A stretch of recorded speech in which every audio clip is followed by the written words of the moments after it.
Y si el sistema que ha gobernado el mundo durante 500 años estudiara en sus últimos días, bueno, hoy vamos a explorar una teoría bastante audaz, una que dice que el capitalismo no está enfrentando una simple recesión, sino algo mucho más profundo, una crisis terminal.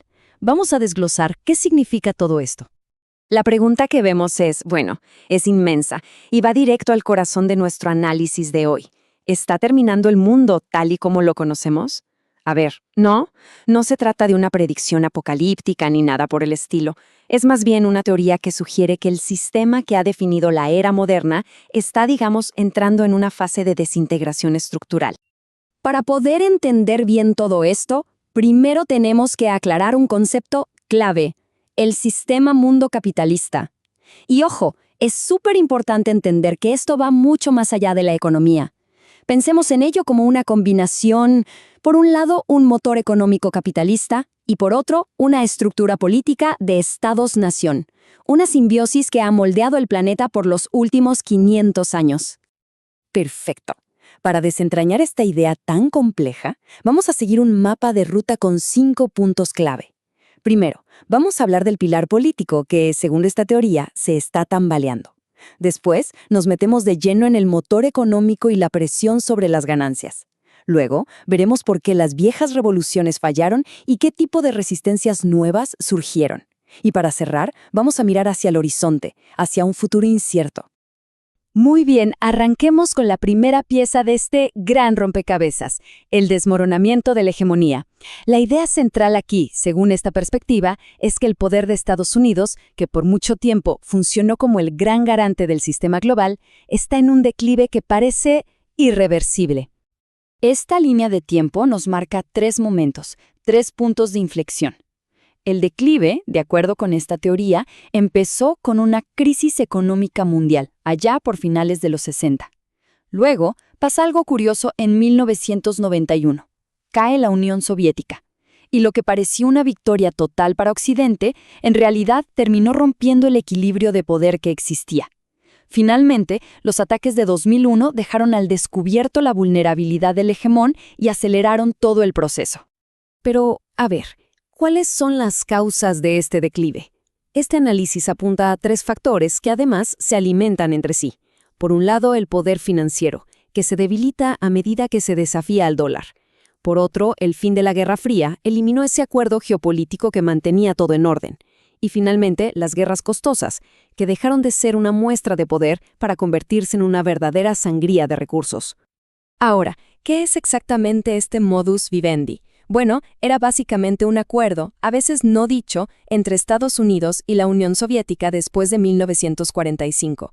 Este pacto servía para limitar los conflictos, para estabilizar las fronteras, lo que irónicamente terminaba asegurando el liderazgo estadounidense.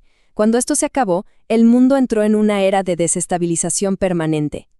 Muy bien, dejemos la geopolítica por un momento y pasemos a la economía interna del sistema. Porque es aquí donde el motor del capitalismo, la ganancia, empieza, según esta teoría, a fallar. El corazón del argumento económico es bastante directo.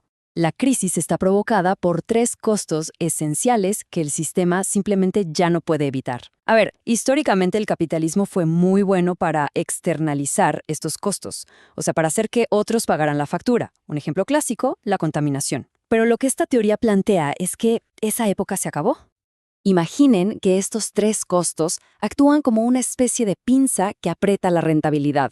El primero, el costo de la gente, o sea, la presión por mejores salarios. El segundo, el costo de la sociedad. La gente pide más servicios, y eso significa más impuestos. Y el tercero, el costo de la naturaleza. Los costos ecológicos, que simplemente ya no se pueden patear para adelante.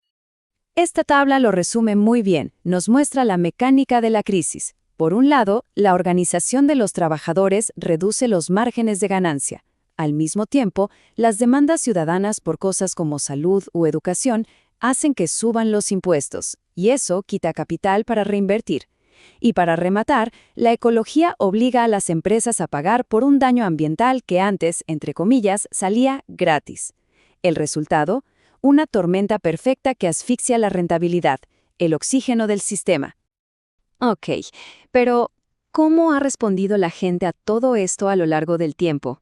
Y con esa pregunta entramos en la tercera parte de nuestro análisis, el fracaso de los movimientos que se oponían al sistema, los tradicionales, lo que se conoce como la vieja izquierda.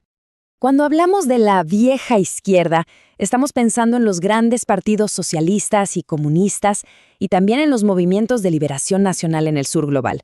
Su estrategia era clarísima: tomar el poder del Estado para desde ahí transformar la sociedad de arriba hacia abajo. Pero aquí viene el gran problema, y esta cita lo resume brutalmente bien. Su estrategia al final resultó en que sus líderes se terminaron incorporando a las mismas estructuras de poder, pero sin lograr la transformación radical que habían prometido. En la práctica, se convirtieron en una parte más del sistema que juraron cambiar. Y el resultado fue una desilusión masiva.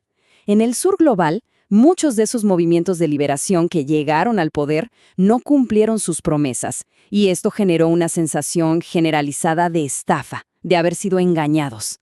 Mientras tanto, en el norte, los partidos de izquierda perdieron el rumbo ideológico. La gran promesa de un cambio de raíz simplemente se desvaneció.